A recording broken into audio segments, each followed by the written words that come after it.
stragglers come on as we get started. So I shall begin. My name is Andrew Coolsbergen. I'm Vice President of Strategy and Stakeholders with the Canadian Council for Public-Private Partnerships. Thank you for joining us today for our Candid Conversations. This is our new season that we're starting now in September, and we're going to be back every month, first Wednesday of every month going forward. So keep an eye on your emails for future events, because we're going to be having quite a few exciting people in the coming months. So thank you all for joining us. To start, we encourage everyone to please mute. Make sure you stay on mute throughout the event. And if you're making too much noise when you're unmuted, we'll be forced to mute you. So we apologize for that. For those of you who are joining our call via computer or the app, you'll notice there's a speech bubble on the top right-hand side of your screen. Please use that to ask any questions. We'll do some introductions and then have a brief discussion, and then so feel free to punch in any questions throughout any of that, and we'll go to Q&A with the audience towards the end of this. So please ask any questions that you might have. Today's speaker is Yves Desjardins-Siciliano from Siemens Mobility Limited. We're really excited. Siemens is a great member of our organization, and Yves has been around for quite some time. Previous to his role, he had worked with Via Rail. He'd been president and CEO there, and he's been heavily involved in the market for quite some time. He has a lot of expertise, and we're very excited to have him joining us here today. So what I'll do right now is we'll keep it nice and short and candid. I'll turn things over to you, Yves, for a brief introduction of yourself and a rundown of what you're up to, and then we'll get to some questions. Well, thank you, Andrew, and thank you to the Canadian Council of P3s for this generous invitation. I'd like to start by extending a personal greeting to John Beck, the chairman of ACON, who I see is attending today, and relate my little story. I see John as the father of P3s. For when I was a younger man, and so was he, we met. I was chief of staff back then in the Department of Labor and Transport in Ottawa in the late 80s. And he came in with this idea that the private sector could not only build a highway, but could actually fund it and take the revenue risk and all the risk of building out an infrastructure on the hope that people would use it and pay for it. And I must admit, candidly, that it was a lot of skepticism that we heard this idea, but John did a great job convincing deciders and decision makers. And today here we are with the Canadian Council on P3s, and as we know, Canada for the last 25 years has really fostered a P3 industry, and it's again a Canadian achievement at the foundation of which is John Beck. So salutation to you, John, and apologies for my youthful cynicism or skepticism of the time, but I've grown wiser. So I've had a career in technology at IBM and in telecommunication with Bell and in the travel business and the transportation business with Air Canada and then Via Rail, and here I am at Siemens Mobility on the flip side of the rail business, which is the manufacturing and servicing of equipment for that industry. The only constant in my career has been managing change. I was at IBM when we introduced the personal computer, which was meant to be a dilettante, was meant to be a sidebar, because everybody knew that computers would always be big machines in air-conditioned, air-cooled environments. And that turned out to be wrong. And I was at BCE Bell when cell phones were predicted to be 1 million units around the world by year 2000, which also turned out to be wrong. And I was at Transport Canada when it was felt that we should reduce funding to Via Rail because it was going to be going out of business because nobody was going to take public transit when cars were so cheap. and oil was so cheap, and the climate or the environmental challenge was acid rain, and we had signed a treaty with the United States. So, train service was not going to be useful beyond 1999, and that turned out to be wrong. So for my career, what I've learned is humility. That when you think you know it all, it's probably the beginning of the end, and you'll discover shortly that you know nothing. So I come to this conversation candidly with that humility. We are now at Siemens Mobility Canada building up resources, hiring Canadians to get ready to help Canada modernize its public transit infrastructure. Because for some of the reasons that I mentioned earlier, Canada has not been at the forefront of public transit.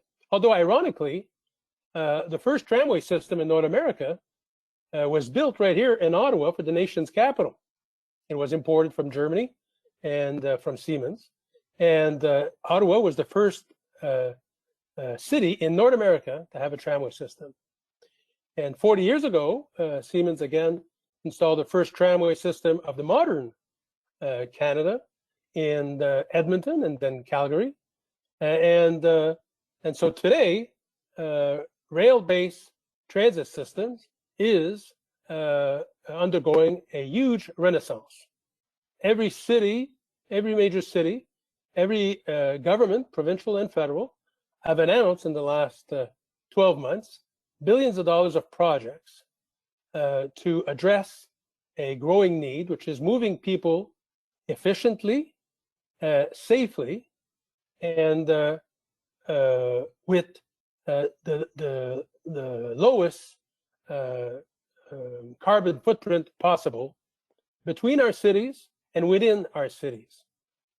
And that is really a renaissance here in Canada. It is being followed as well in the United States. But it will present major challenges because, as I said, over the last 30 years, many thought that public transit had no future, and there was a lot of neglect in maintaining right-of-ways and infrastructure. As you know, today, many of the past railway right-of-ways have been converted into bike paths or walking paths, and that is the most valuable commodity for public transit is dedicated lines. The putting more buses on the road if there are cars don't make it efficient, and so therefore those lines today have a lot of value. And again, evidence of our misguided views of the last 30 years.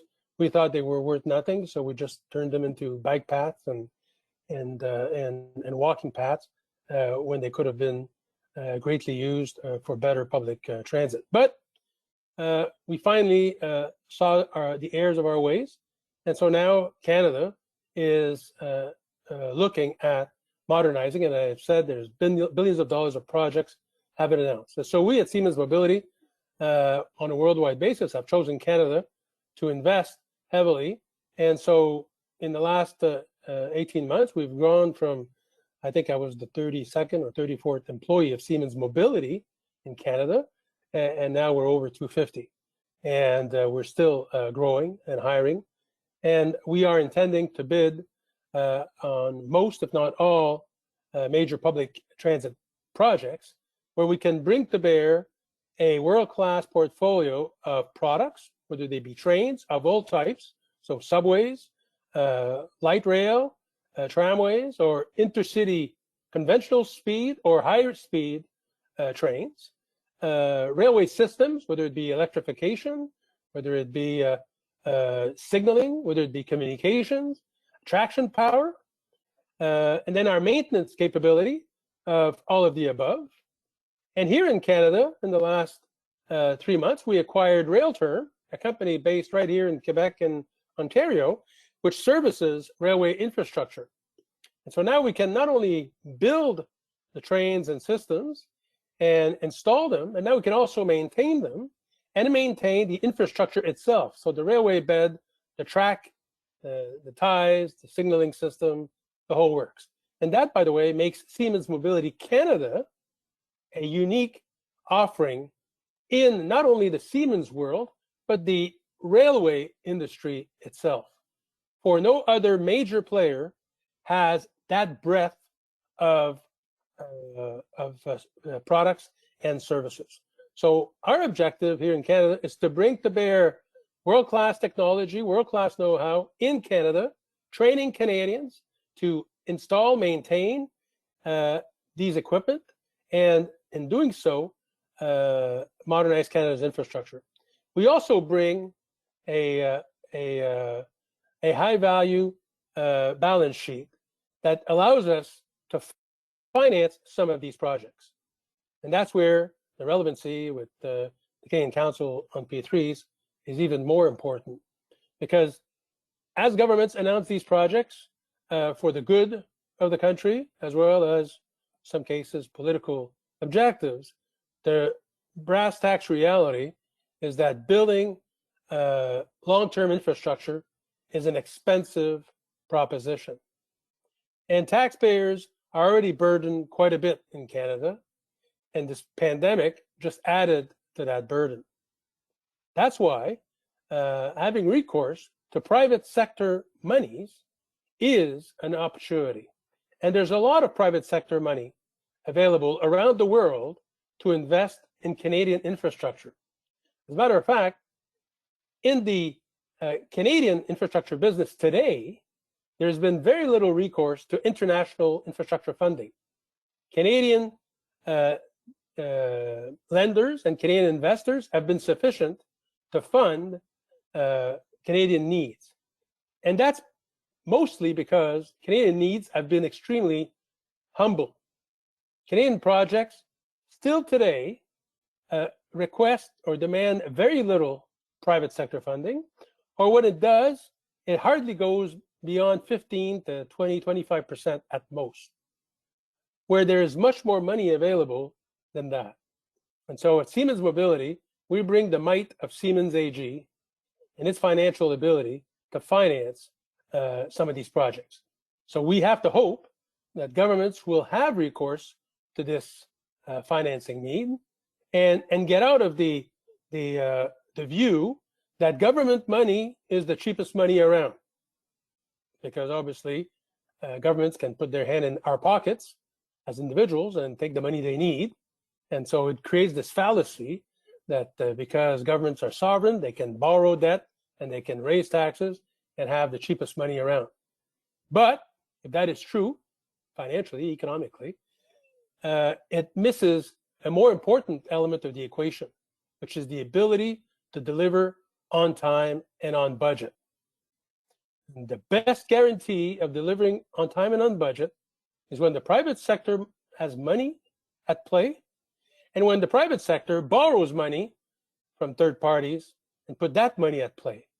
Because then you've got two sets of eyes looking at the projects to make sure that they are done on time and on budget. You've got the players themselves, so for example, Siemens Mobility, but also those from whom the consortium will have borrowed money are also testing the assumptions of the project and are also making sure that it's delivered efficiently, on time and on budget, so they can get their returns as expected. And that is why typically projects that are heavily financed by the private sector tend to perform better in terms of delivery. And when you look at the cost of delivering late and over budget versus the cost of paying the private sector to deliver on time and on budget, the latter is a greater benefit than the cost of the former. So hopefully governments will, either because they're already stretched financially or because they will buy the point I just made, will look at the private sector to invest more heavily in these projects. And we at Siemens Mobility are standing ready to do our fair share. And as I said, the international markets are looking to invest in infrastructure in Canada. And that's very easily explained. Infrastructure investment is a long tail investment. You will secure your investment over a long period of time. Infrastructure, by definition, doesn't move. So the asset is stranded. So if you're going to invest in stranded infrastructure, you want it to be in a stable environment where there's economic stability, where there's social stability, and where there's political stability. And when you look the world over today, you quickly get back to Canada. For there is no G7 and no G20, and there's no OECD country that has more political, economic, and social stability than Canada. And that's why international infrastructure investors are keen to invest in Canadian projects. But to do so, governments or agencies that tender these projects have to be open to more private sector investment, and therefore securing prompt, innovative, and on-time delivery of these projects. So basically, that's in a nutshell where we're at Siemens Mobility. That's our ambition for ourselves, but more importantly, as a Canadian, that's our ambition for Canada, to have world-class, modern public transit infrastructure. For Canadians, ask of their government to do something about climate change, when in reality, climate change is probably the activity that individuals can make a difference. You can make a difference by walking or active travel, or by taking public transit versus a gas-guzzling car. And you can make those choices every day. You can make those choices in your choice of energy for your home, of energy for your cooking, and it's a lifestyle choice that we can make as individuals. And as transport is over 25% of the carbon footprint of Canada, we are the biggest polluters individually. And so it's up to each of us to do something about it. And it is it's a unique sector where individuals can make a difference. So public transit, we believe, is a way to help Canadians make the right choice, where they have safe, efficient, and available transport services to bring them to school, to work, and to other activities that requires mobility.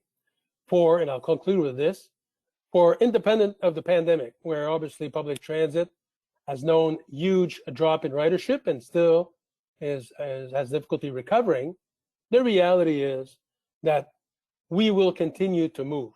We will continue to require to be able to get from point to point for all the reasons that we know. And public transit will recover from the last 18 months and grow some more, because Canada is an immigration country. There's over 300,000 people who join Canada every year. Almost 200,000 become Canadians. And so that growth will continue. And so the ability for these people to move in private transit and self-driven cars or is limited by the road network itself. And so public transit is going to continue to grow, and we will become more and more dependent on public transit because of demographics, because of access to property. Today, when I was living in Toronto in 1982, North York was a suburb. Today, the suburb of Toronto is 75 to 100 kilometers. Cobourg is a suburb of Toronto today. And same thing in Montreal, same thing in Vancouver. In all the major centers, suburbs have moved from 20 kilometers from downtown to close to 100 kilometers in most major cities. And so people will need to get in and out, maybe less often than they did before the pandemic, but they will still need to move in and out of major cities. And for other reasons, they will continue to move. They may move at different times, which will allow for capacity to be adjusted. And we may not know the peaks that we used to have from 6 to 9 in the morning and 4 to 6 in the evening. So there may be a smoothing of the traffic flows, but traffic in itself will continue to grow. More and more people will need to move, and therefore public transit is the only solution. So that's it for me, Andrew. I guess I'll leave it to you now to open it up for questions. Sounds good. Thank you very much for that. quite a fantastic insight there into just your operations and the vision that Siemens has for the future, and certainly where we're going. So I really appreciate that. For those watching, feel free to punch in questions on the side. We've got a couple that we've got lined up already, so we'll just start with that, and we'll just run with it. So if people have questions, feel free to put them into the chat function on the side. So my first question is, we've obviously seen a massive amount of change in the sector. Technology is playing a significant role. What are some of the future technologies that you feel are going to transform the transportation industry? Well, I'll name a few, and I apologize for being very Siemens mobility centric, but I'll tell you about two areas where we're really investing heavily. One is digitalization. So Siemens, as you know, is an engineering firm to start, right? So 150 years ago, when it was founded by its founder, it is an engineering undertaking, and that's why we're so present in energy, in healthcare, in all sorts of engineer-heavy industries. And so Siemens Mobility has inherited that engineering culture. And so digitalization is the next frontier of engineering. Obviously, my IBM biases show a bit, but the same way that computers have transformed our daily lives. And today in banking, for example, nobody sees a teller anymore. We all bank through machines, through our phone, through our computer. Digitalization will also revolutionize the public transit business. On the one hand, it will revolutionize the way that operators run the railway. So today, Siemens has a product called Railigent, which brings intelligence to the rail infrastructure and to its equipment. So as trains are moving on the track, whether they're coming into the depot or whether they're running on the network, diagnostics are being done on the rolling stock, on the infrastructure, reporting back performance of different components, whether it be the rail, the ties, the cars, the locomotives, and therefore be able to acquire data that facilitates either preventive maintenance or curative maintenance in a more efficient way, meaning that when the train pulls into the depot, we already know that a light has to be changed over seat 3C. We know that the locomotive needs maintenance at a given piece or part will be failing soon, so we replace it before it does. And so the equipment and the parts are on the dock, and the worker already has his worksheet, and there's no time lost in diagnostic. That's all done on the fly. So that's a perfect example of how that makes the operation of trains much more efficient, and how the security and the safety of the network itself is enhanced by this Internet of Things, computer to computer talking to each other and facilitating safe and efficient maintenance of the equipment. But on the customer side, revolution is coming as well. Same way that, and this is where some people think I'm losing my marbles, but the travel on demand, I believe, will happen, during my lifetime. Meaning that the schedule of a train service, as we've known it, will most likely disappear over time. And when I was running Via Rail, we would stop at stations because we have a scheduled stop, and whether there was somebody getting on or off was irrelevant. We'd stop and then we'd wait the dwell time, whether it was 4 minutes or up to 8 minutes, and then we'd start again, right? That's going to go away.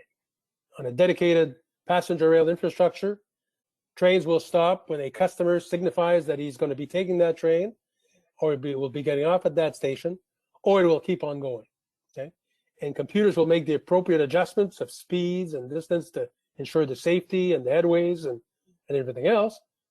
And so the passenger experience will be greatly enhanced. And today you're seeing it in subway systems or even bus systems, where you can actually, on your phone, see when the next bus is coming around the corner to your given stop. So digitalization on the operation side And digitalization on the passenger side is the next grail of this business. And we are heavily invested in that because, as I said, 150 years of being an engineering firm, that's what we know best and that's what we like to work on. The other aspect of innovation that I think is important and we should be proud of as Canadians is hydrogen. Canada is extremely well placed. Same way Quebec is very well placed with regards to hydroelectricity and the electrification of transport. Hydrogen is also a Canadian opportunity. And here in Canada, we have the good fortune of having a company like Ballard Systems out of BC. And so Ballard Systems and Siemens Mobility are working right now on hydrogen-powered trains.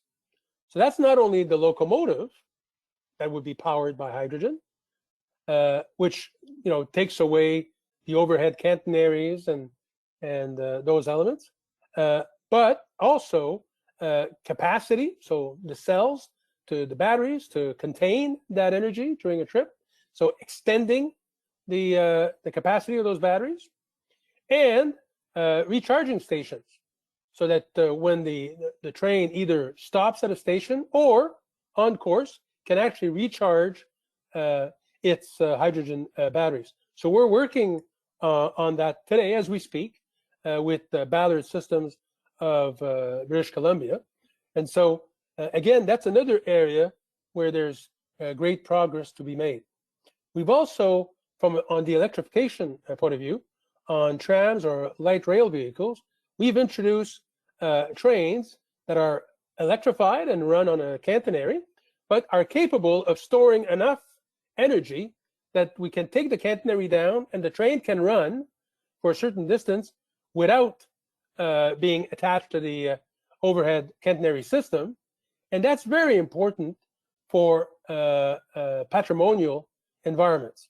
So for example, Quebec City, Ottawa, all of our cities, Old Montreal here in Montreal, all of our cities have areas, neighborhoods that have historical value. And last thing you want is a bunch of electrical wires being installed for purpose of running a tramway. So if you have the ability to run on a catenary most of the time, but when you get into these historical neighborhoods, you can take the catenary down and run on the batteries of that locomotive. It's a good thing for the environment. It's a good thing for the historical environment of those neighborhoods, and it's just the right thing to do. And so we've developed that technology. We've deployed it today, and we're looking at deploying it in many cities that have these rich historical neighborhoods. So those are examples of how engineers, and I'm not an engineer, but I've worked with engineers all my career at IBM and at Bell and Air Canada and here, and that's where engineers change the world. Right? They keep on moving the barriers to human activity, and in respect of the context in which technology is applied. And that's also an important point as we look at these large projects.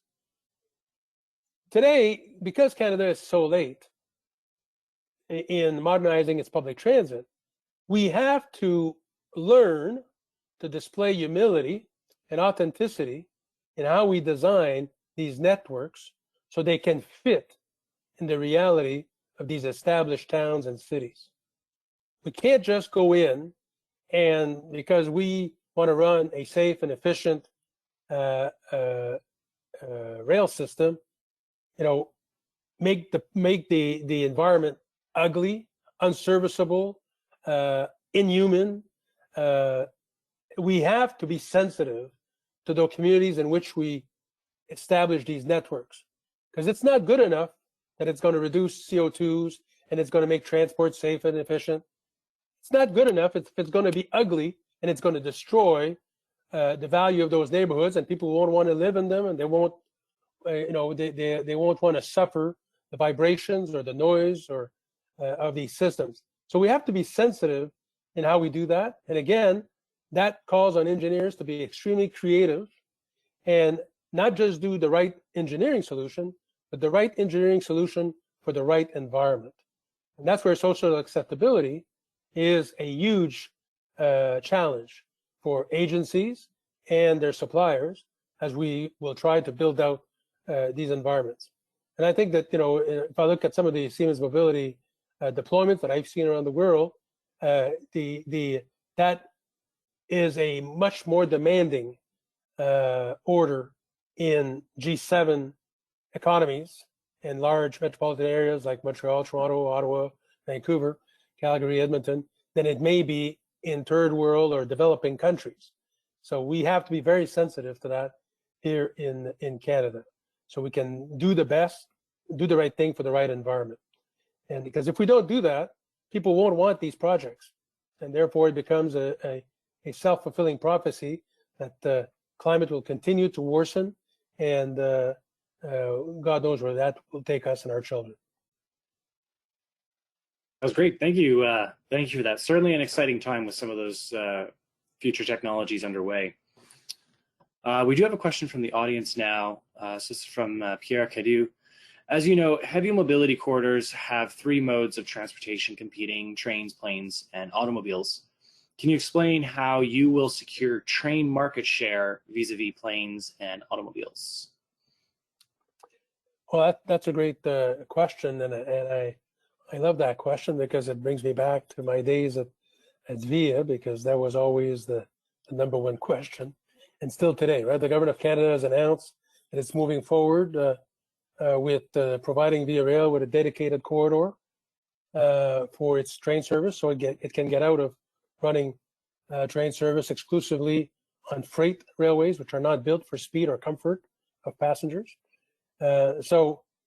And with this announcement, a lot of people have criticized the announcement because it is pursuing what is called a high frequency rail project, which is, because you have a dedicated corridor, you can run as many trains as you need to on a daily basis. And those who are opposing that are suggesting that VIA should go straight, the government of Canada should go straight to a high speed service. The reality is a high speed service is a follow-on service to a high frequency service or a dedicated regional speed service. Why? Because the most traffic, whether you take any city combination, London, Ontario to Toronto, Ottawa, Toronto, Montreal to Toronto, most travel in those pairings are by car, and they are for a distance of less than 200 kilometers. Okay, most of those travels are by car, and when I say most, I mean over 80%.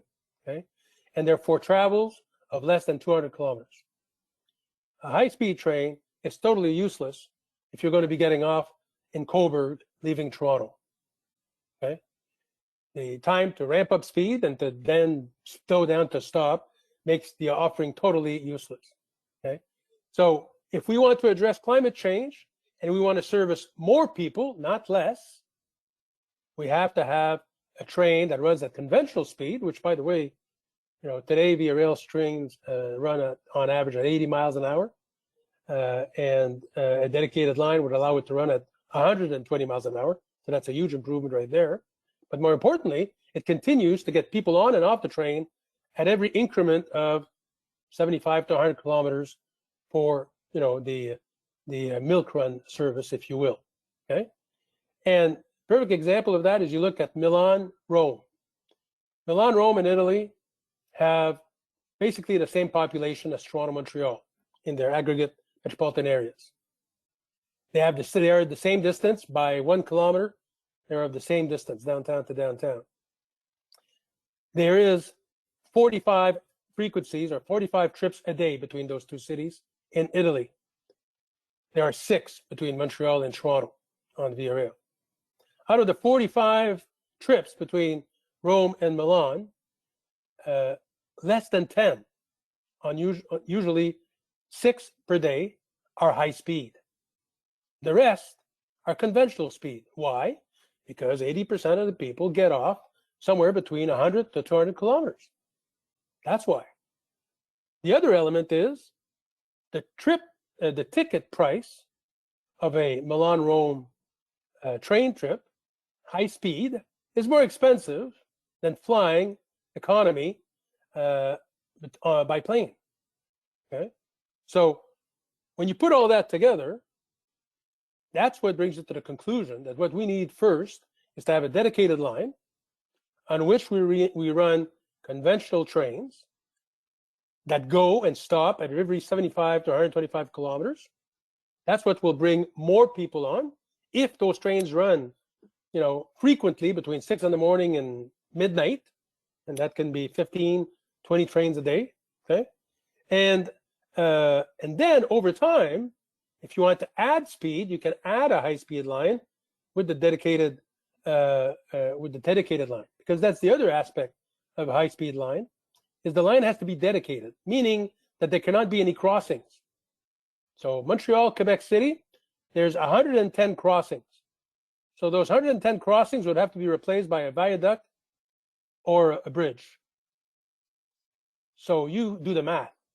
Okay, a bridge is somewhere between, John Beck could tell us better, but let's say anywhere between $30 to $50 million. You have 110 of them to replace, right? That's why high speed is so expensive. It's not the train, it's not the signaling, it's not the communication. What's expensive is the infrastructure that has to go around the dedicated line. So that's why over time, those networks are built. And that's why when people say to me, well, I went to Europe and I used a high-speed train. Yeah, but they've been running passenger rail, dedicated lines since the Second World War, okay? Whereas we've been running dedicated car lanes, highways, and throughways since the Second World War. That's the difference. So we have now to get onto these dedicated lines, and you see it in bus services, right? Major cities will have dedicated bus lanes. Why is that? Because a bus is only efficient if it's not in car traffic. So the dedicated line is the way to go, and over time you can increase the speed as you build out the infrastructure to make the dedicated line exclusive with no crossing. So that's how you bring people out of their cars. You have to have frequent service and a service that meets their needs. And as I said, over 80% of people only travel under 200 kilometers. And so if you want to get a lot of people out of their car, you need to stop the train somewhere between 75 and 125 kilometers as you leave Toronto, Montreal, Vancouver, wherever it is you're traveling. That's fantastic. That's a very very enlightening view of it. Certainly, I think we'd all be excited to see some high frequency rail coming between Toronto and Montreal. Thank you for that perspective, and thank you for that question, Pierre. Moving on with maybe a bit different of a question here. If you could give unsolicited advice to governments or procuring authorities building the transit projects over the next 20 to 40 years, what would that advice be? Yeah, the key word there is unsolicited, but when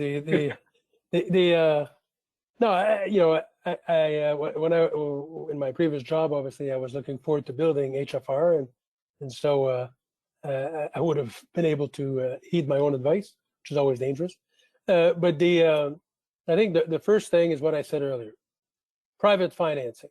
Okay, we got to get out of this mythology. Government money is cheaper, therefore let's do it with government money. Okay, we've got to get out of that and recognize that having the private sector that is motivated by returns on investment drives innovation, creativity, and the discipline of delivery on time, on budget. Okay, that is worth more money than the cost of money of the government. That's the first thing. So more private sector money should be brought to bear on these projects. So that would be my first piece of advice. The second thing would be to recognize that different systems apply to different environments. The point I was making earlier. Okay, there are environments where underground is the way to go, either for the historical preservation that I mentioned earlier, or landscape, or whatever reason, underground is the better way to go. Sometimes it's surface, and sometimes it's highlines. So again, recognizing the environment, getting the social acceptability and the buy-in of the communities you intend to serve, I think is crucial. The third element is in the setup of these structures, of these projects, simplicity is key. And, as time has gone by, the sophistication of lawyers and advisors on these matters has grown exponentially, except that it remains lawyer and advisor consulting expertise. It's not operating expertise. And the people who know the ins and outs of running a railway service serving passengers are railway operators. And so the notion of replacing railway operators by well-intending negotiated contractual measures or schemes of risk sharing, to me, is a non-starter. Okay, we have to recognize that the operators know best as to how to service the market, and therefore come up first and foremost with the operating rules, and then let the private sector meet those needs. So how many people do you want to move from which point to what point, and what are the efficiencies you're looking for? And then we will devise the creative, innovative ways of doing so, picking the technology, picking the, as I said earlier, whether it's underground, on the ground, or in the air.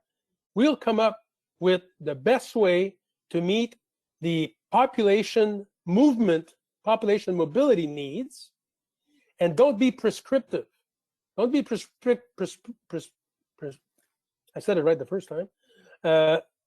Don't be so specific on how. Okay, just tell us the what. Okay, how many people from what point to what point, in how much time, and let us do the rest of the work. And so that to me is where there's a lot of uncertainty. Right, there's a lot of improvisation, and not enough reliance on the operator and their experience of running train service or bus service, for that matter, and the demands of the public. So there's got to be that element, and we got to get out of a few myths. If I come back to intercity rail, for example, Canadians would say to me when I was at VIA, we'll never have a high-speed train in Canada because Canada's too big a country. The size of the country doesn't matter. Okay, it's the size of the pairings. Okay, the traffic flows between, as I said earlier, Montreal, Toronto, Ottawa, Toronto, London, Toronto, London, Windsor. It's the pairings that matter for intercity travel. The same way that in urban transit, it is the pairings of neighborhoods. Okay, where do people live who work downtown, and where do people who live downtown work? And it's those pairings that dictate the traffic flows, the traffic possibilities, and should dictate the ways and means in terms of technology and implementation, and not, as I said, some mythology that Canada's a big country, so it'll never have a railway network. That's not the point. Okay, so I think that the reliance on great ideas from a contractual or a framework point of view is interesting, but it should come second to operating experience. Now, I know that I'm speaking at a time, where facts, science, and experience are not as relevant as they used to be. Hopefully, that's gone away with Donald Trump. But I would like to think that somebody who spent 30 years of their lives running passenger services has knowledge and experience, and they should be in charge of how these services should be designed. But as I said, reliance on the private sector for financing, reliance on the private sector for innovation and creativity, and the discipline of execution, to me, is the best way to get things done.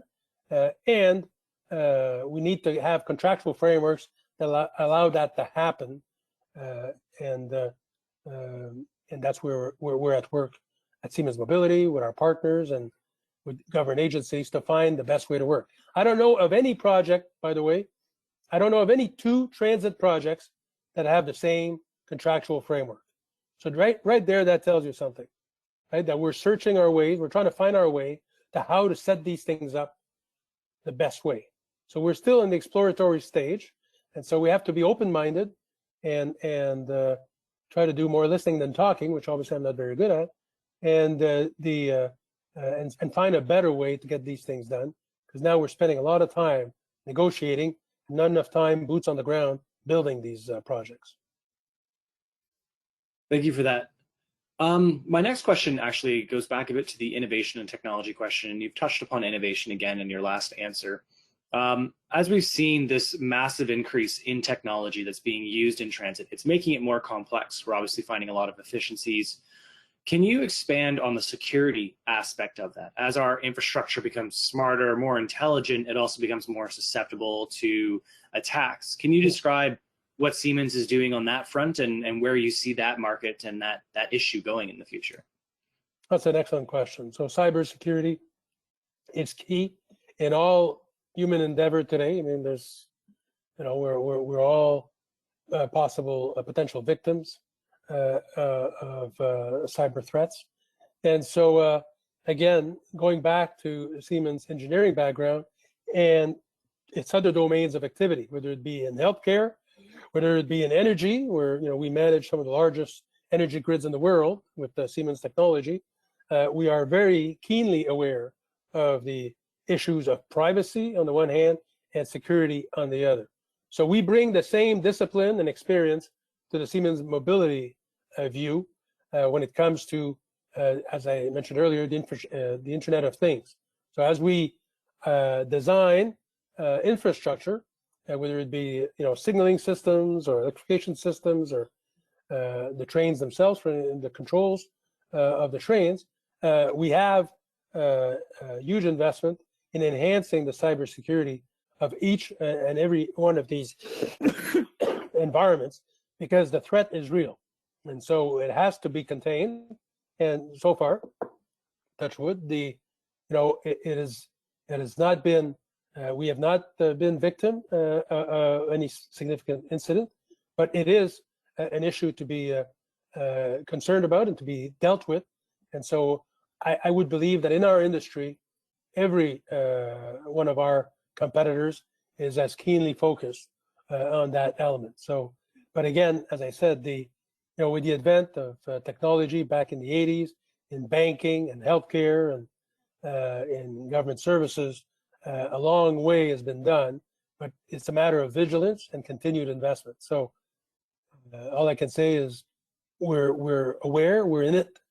We have a long history, as I said, in healthcare and energy, where cybersecurity has always been a concern, and we design our product accordingly. That's great. That's fantastic to know, because I think it certainly is a pressing issue that we've heard a lot from the industry in the last bit. I think we'll just get one more final question in before we wrap things up. Following on sort of that security factor, we've obviously seen supply chains have massive effects as a result of the pandemic, and that's influenced a lot of the risk factors in projects going forward. Can you discuss what Siemens is doing about that risk factor with supply chains, how it's affected you during the pandemic, and what Siemens is doing to confirm its supply chains going forward so that it's not risking any of its deliverables? So that's a great question. I mean, when this whole thing started, I hadn't joined Siemens at the time, and I was enjoying a very brief retirement. And that was my first reaction, that this was going to change. Two things that I sold computers on when I was at IBM. One was just-in-time inventory, so the not having to stock up warehouses full of widgets that you're going to sell 3 quarters from now, so just in time, and the whole supply chain approach and local manufacturing, right? So for sure the pandemic showed these two major weaknesses. If you don't stock up enough inventory of parts or whatever you may need for your business, you may be out of business in a very short order when these situations happen. As well, if your supply chain is global, you don't have any local capabilities, suppliers, partners, again, you may have major issues if borders are closed or economies are shut down. Even if yours is still operating, if the others where your suppliers are is shut down, you're going to have major issues. So luckily for us, again, touch wood, we were not affected by that in a meaningful way at Siemens. We were very fortunate in terms of our suppliers, and but it is affecting the industry as it does the rest of the world, right? Whether you're renovating your kitchen and the garbage can system is back order, or whether you're building a train and the bogie assembly system is back order. It is an issue around the world. How we will react, I believe, will be around the two elements I mentioned earlier. I think you will see more local capabilities or local supply chains emerging closer to plants, closer to customers, as well as a return to old school inventory pileups around which you'll put controls, obviously, to avoid waste, but you will most likely pile up inventory to meet your short to medium term needs, especially if indications confirm themselves that this pandemic world may be the next phase of humanity. Then we really have to revisit stocking up equipment and parts and whatnot for a longer term than was the doctrine under just-in-time inventory management. So we're on that, and it will create its dislocation, right? There'll be a change as to sourcing, and but that's the wonder of capitalist economies. It abhors vacuums, and so it will rebalance itself over what I believe to be a very short transition period, because nobody wants to experience this again in the short term. That's fantastic. That's a very sombering discussion to have at the end of this talk. I know it is a bit of a dark. Maybe we'll have one more quick question to end on a happier note. What do you see then as the biggest opportunity that is going to come out of COVID as a result of this pandemic, as the biggest opportunity representing the transportation sector? And then we'll finish maybe on that higher note. Well, I think that we have all I think we have all had to get in touch with our own humanity, to what matters to each of us the most, whether it be family, friends, our health, our personal future and goals for our own life, our sense of the meaning of life and our purpose.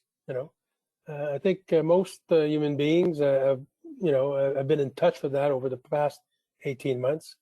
And so I'd like to think that as a result of this pandemic, we'll come out of it as better human beings. And whether that means, listening more, having more empathy, more openness to diversity, I think that those are all realities that public transit is at the center of.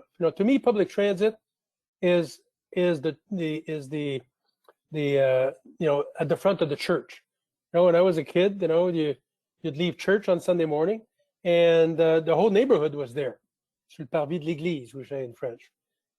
And so you'd see your neighbors, and we talk about last night's hockey game, or the Canadians were going to win the Stanley Cup Finals again, and that's where people met.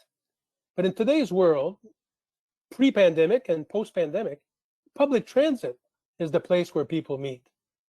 It's only in public transit that you'll have a millionaire business person sitting next to a caregiver or a blue collar worker, and be able to get in touch with their own realities and get to know each other over time, because they take the train at the same time, they take the bus at the same stop, and over time they recognize each other, they acknowledge each other, and hopefully, because of this pandemic, will be more open to understanding each other. and you know, getting to learn who we are, where we come from, and the common values that we have, despite the fact that one is a rich business person and one is a more modest individual. They have humanity in common. So I'd like to think that, you know, out of this pandemic, public transit will have the ability to bring people together. And I've seen that at VIA. You know, in a train station, you have everybody, from the homelessness who seeks shelter at night to, again, the business guy or gal who's taking the business class car to go to a business meeting. They're all in the same venue, and they all can see each other, recognize each other, and with greater humanity, get to know each other and have empathy for each other's place in life and its human condition. So that's my hope, is a better humanity, and that public transit can play a role in bringing people together. Well, that's a great note to end on. I just want to thank you on behalf of the council and the members for coming here and speaking today very candidly. Thank you for taking all the questions that we've thrown at you, and we really appreciate you taking the time. For everyone watching, we'll be having our next one on the first Wednesday of October. So keep an eye out for your news clippings for our next event, and we look forward to seeing you all there again. Thank you again, Yves, and we'll have a good one. Bye-bye. Thank you.